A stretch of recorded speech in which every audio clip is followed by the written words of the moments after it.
Hi, in this video today we're going to attempt to fix up this Russell Hobbs illuminating glass kettle, and what happens is it no longer sits down properly on the base, and the reason is because the little pin in the middle has been completely bent. And I presume the reason that's happened is because maybe it was full of water, so there's a lot more weight to it, and maybe it was put down at an angle and it's whacked the pin to one side. So what we're going to try to do in this video is bend the pin back, but I just want to see if we're getting a reading on our multimeter to make sure the pin hasn't snapped, in which case then it would be a big waste of time.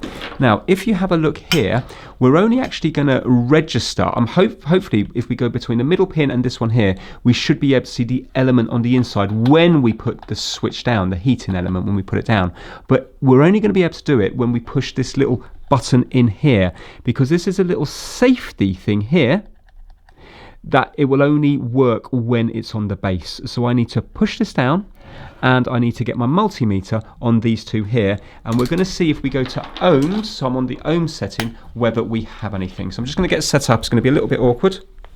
So I'm on the middle one, that one there, I'm pressing that down, and now I'm going to get Dan to actually put on the kettle. And let's have a look. If you look at the multimeter, there you go, 36 ohms. And then if we let go of the on and off switch, that will go back to completely open again. So you can see that although the pin is bent, it isn't broken because we can see the element, which is 36 ohms.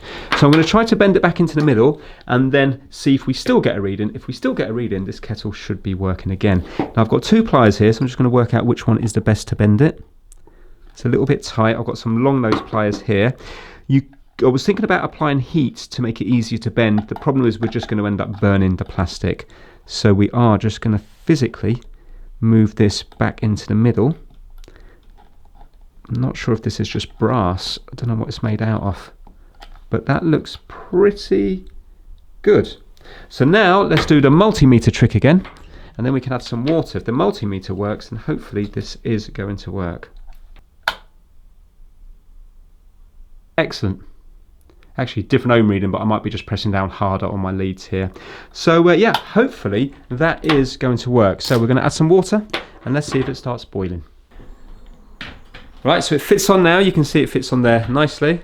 Let's turn it on. Ooh, it's come on, brilliant. Right, okay, let's see if it's actually going to come up to a boil. So we'll come back to this. Well, I can already hear it.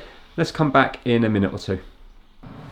So I can see it's bubbling nicely now, so it should cut itself off in a few more seconds.